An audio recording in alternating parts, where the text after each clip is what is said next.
말씀입니다. 로마서 9장부터 11장까지는 또 한 단락을 이루고 있습니다.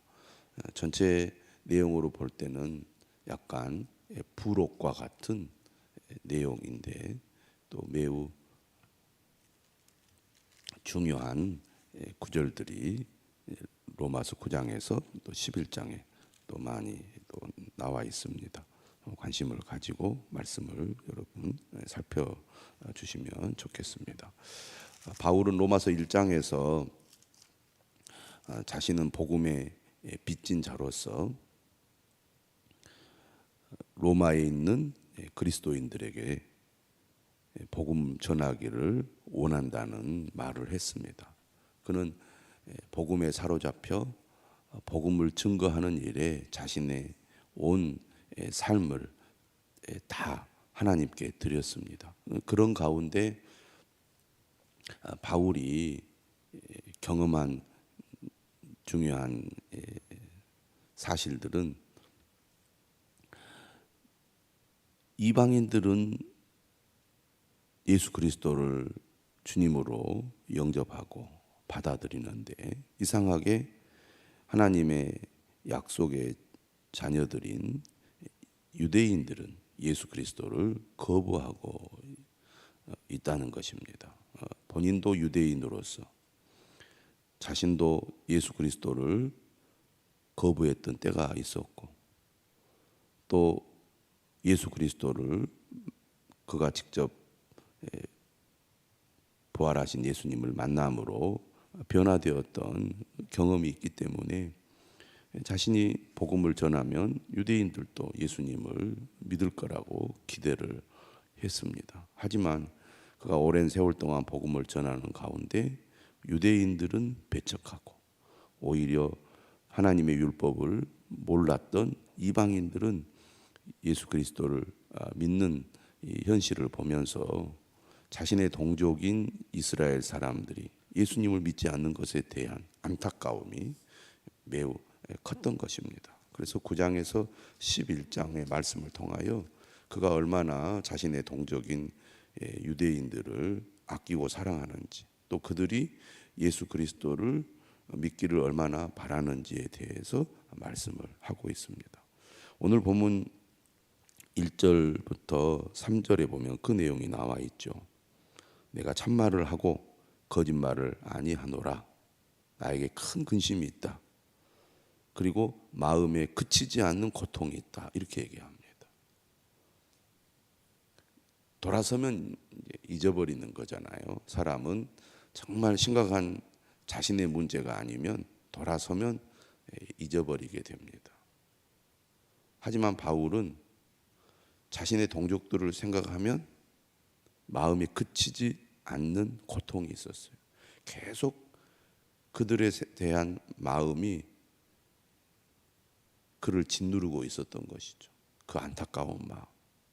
그래서 어느 정도로 바울은 이스라엘 동족들의 구원에 대해서 그치지 않는 고통이 있었느냐. 차라리 자신이 저주를 받아서 그리스도에게서 끊어질지라도 자신의 동족 이스라엘 사람들이 예수님을 믿고 구원받았으면 좋겠다는 그런 간절한 마음을 3절에서 드러내고 있습니다.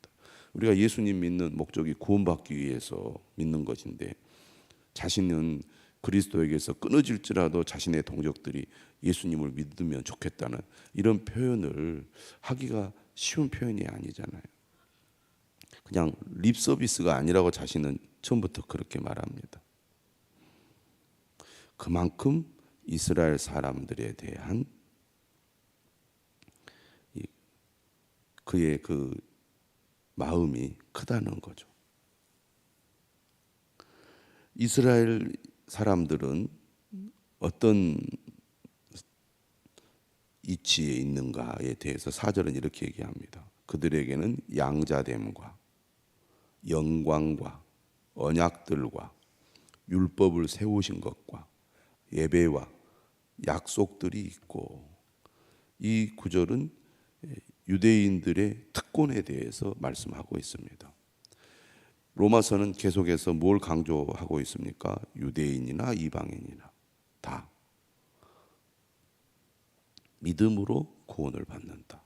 예수 그리스도를 믿음으로 의롭다함을 받지 결코 율법의 행위로 의롭다함을 받을 수 없다라고 말해오지 않았습니까? 유대인들이라고 하나님 앞에 의롭다함을 받는데 어떤 특권을 가지지 못한다. 이렇게 얘기를 해왔는데, 그렇다면 유대인들에게는 이방인들과 다른 어떤 특권이 없느냐? 근데 이 부분에 대해서도 앞에서 언급을 한 겁니다. 여기서 다시 한번 강조하는 거죠. 그들은 이방인들이 가지지 못한 특권들이 있다는 얘기죠. 하나님이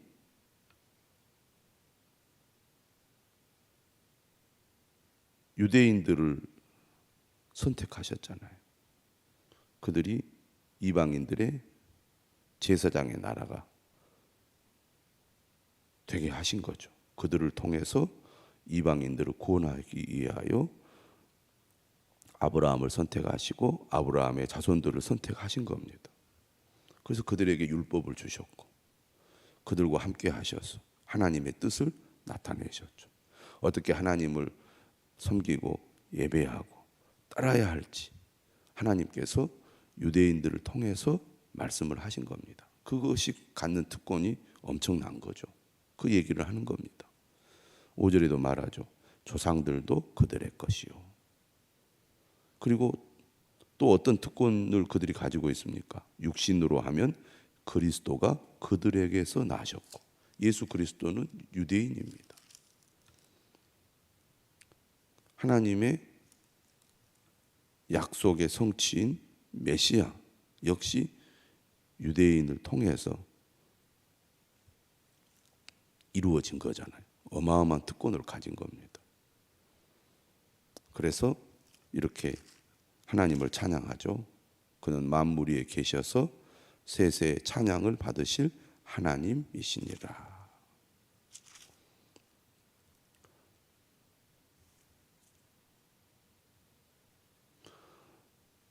그렇다면 이제 본론에 들어가는 겁니다. 이렇게 이스라엘 사람, 유대인들이 엄청난 특권을 가지고 있는데 지금 현실은 어떤가? 예수 그리스도를 거부하고 있잖아요. 대부분이 예수님을 믿지 않고 있습니다. 하나님께서 어떤 약속을 하셨냐면 아브라함에게 어떻든 아브라함의 자손들이 복을 받고 그들을 축복하는 자가 복을 받고 저주하면 저주를 받는다, 이렇게 얘기를 했거든요. 그런데 지금 오히려 이스라엘 사람들이 예수님을 거부하고 구원받지 못하는 이 현실은 하나님의 약속이 파기가 된 것이 아니냐, 그 얘기를 지금 하고 있는 겁니다. 6절에 하나님의 약속이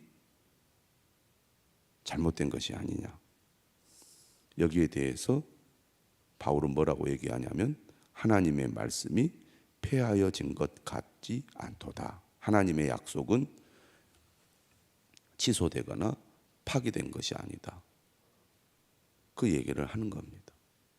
그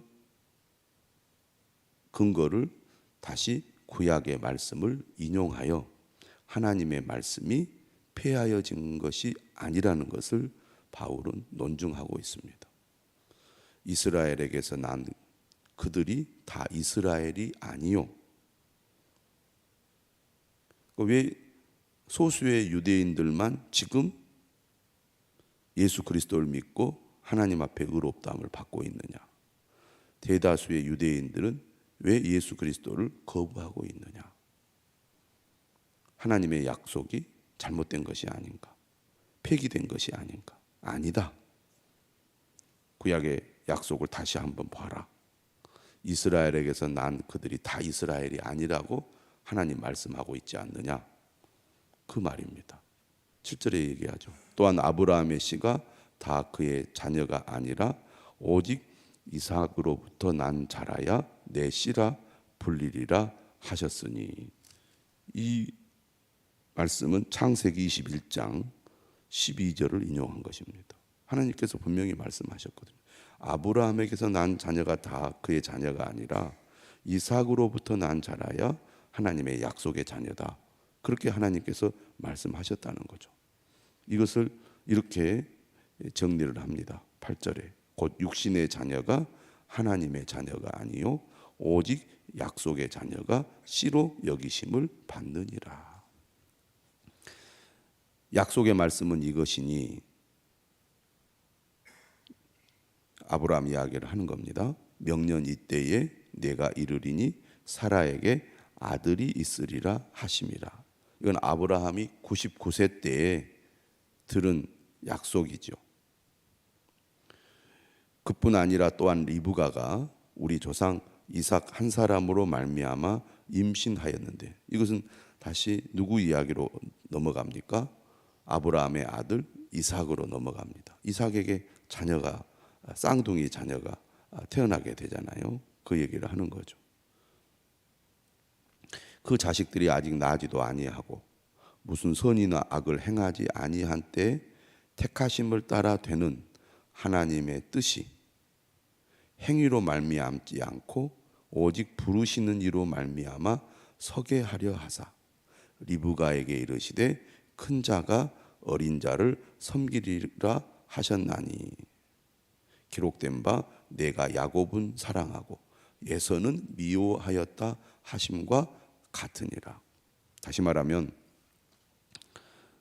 약속의 자녀를 이야기하면서 왜 이삭에게서 난 쌍둥이, 첫째가 에서고 둘째가 야곱인데 하나님은 누구를 선택하셨느냐? 야곱을 선택하셨다는 겁니다. 그러면 그들이 어떤 행동으로 하나님의 마음에 들만한 행동을 한 사람은 하고 한 사람은 그런 행동을 하지 못했기 때문에 하나님이 선택하셨느냐? 아니다는 거죠. 태어나기 전부터 하나님은 야곱과 에서 중에 야곱을 선택하셨다는 것입니다. 이걸 우리가 하나님의 주권적인 선택이라고 말합니다. 왜 하나님은 누구는 선택하시고 누구는 선택하지 않으셨습니까? 선택받은 사람은 선택받을 만한 어떤 자격이 있어서 선택을 받은 것입니까? 아니라는 얘기죠. 하나님께서 일방적으로 하나님의 뜻을 따라 선택하셨다는 것입니다. 왜 하나님의 아들 예수 그리스도가 이 땅에 왔는데 언약의 백성들인 이스라엘 사람들은 예수 그리스도를 영접하지 않는가? 왜 그들은 하나님 앞에 의롭다함을 받지 못하고 있는가? 이 현실을 우리가 어떻게 이해해야 되는가? 하나님의 말씀이 폐하여진 것인가? 아니다.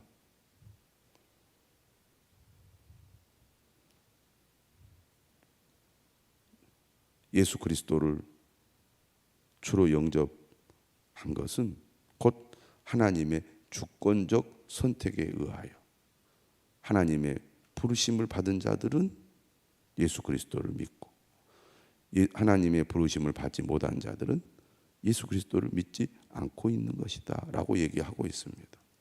자, 그렇다면 누구는 선택하고 누구는 선택하지 않는 거, 하나님 그 공정하지 않는 거 아닙니까? 이렇게 또 반박할 수 있죠. 14절 그렇게 말하는 겁니다. 그런즉 우리가 무슨 말 하리요? 하나님께 불의가 있느냐? 그럴 수 없느니라. 하나님의 주권적인 선택, 하나님께서 일방적으로 누구는 선택하고 누구를 선택하지 않았다면 그거 하나님 불공정한 거 아닙니까? 불의한 거 아닙니까? 이런 질문에 대한 바울의 답변은 뭡니까? 아니다는 겁니다. 여기에 대해서도 다시 바울은 구약 성경을 인용합니다. 출애굽기 33장 19절 말씀 인용하죠. 내가 긍휼히 여길 자를 긍휼히 여기고 불쌍히 여길 자를 불쌍히 여기리라 하셨으니. 그런즉 원하는 자로 말미암도 아니요 다른 박질하는 자로 말미암음도 아니요 오직 긍휼히 여기시는 하나님으로 말미암음이니라. 하나님은 긍휼의 하나님으로서 긍휼히 여길 자를 하나님이 하신다는 것입니다. 왜 많은 사람들 가운데 어떤 사람들은 예수 그리스도를 믿고 어떤 사람들은 예수 그리스도를 믿지 않는가? 하나님의 주권적 선택에 의한 것이다. 그러면 하나님이 일방적으로 선택한 것이 불의한 거냐? 아니다. 하나님은 선택하실 때 긍휼히 여길 자를 긍휼히 여기셔서 선택한 것이다. 하나님의 선택에는 무엇이 있다는 겁니까? 사랑이 있다는 얘기죠. 그런 의미에서 예수 그리스도를 믿고 의롭다함을 받은 사람들은 많은 사람들 가운데 하나님이 나를 긍휼히 여기시고 나를 사랑하셔서 자격이 없음에도 나 같은 죄인을 하나님의 자녀로 부르셨구나라는 것을 깨닫게 되는 것이죠.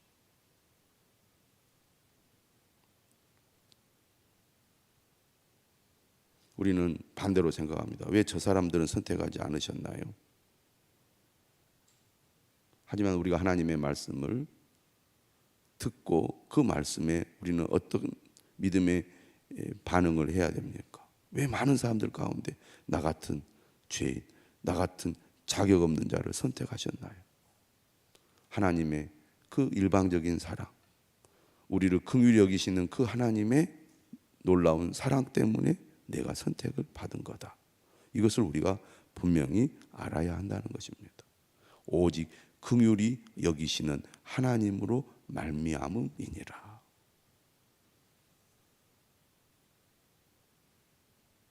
17절입니다. 성경이 바로에게 이르시되 내가 이 일을 위하여 너를 세웠으니 곧 너로 말미암아 내 능력을 보이시고 내 이름이 온 땅에 전파되게 하려 함이라 하셨으니.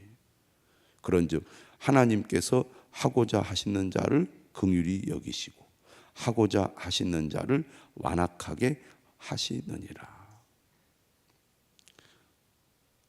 하나님은 어떤 분이십니까? 하나님은 주권자죠. 우리가 하나님께서 왜 이렇게 하시느냐고, 왜 저렇게 하시느냐고 우리가 따질 수 있는 자격이 없다는 것입니다. 하나님 우리가 이렇게 해야 된다고 저렇게 해야 된다고 할 수 있는 분이 아니시라는 거죠.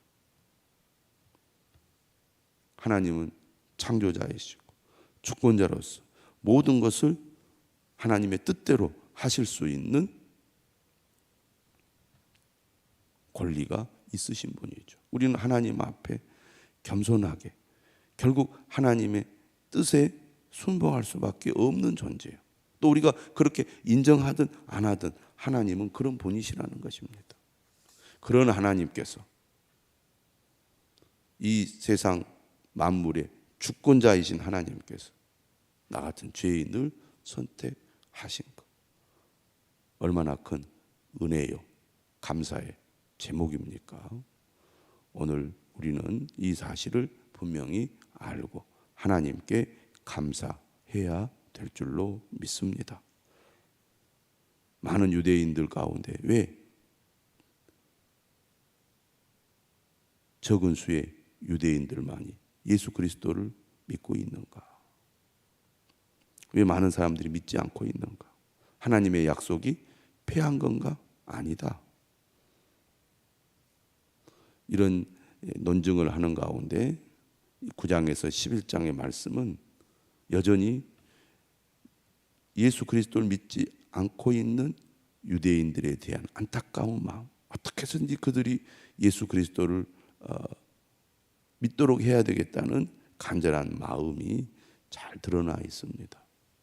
하나님 그들도 선택하셨을 텐데, 그들도 구원하실 텐데 왜 믿지 않느냐 하는 그 마음을 여기서 이제 드러내게 되는데요. 우리도 믿지 않는 사람들을 향한 바울의 심정을 가져야 될 줄로 믿습니다. 오늘 하루도 우리 주님의 은혜가 저와 여러분들에게 가득하시기를 축원합니다. 기도하겠습니다.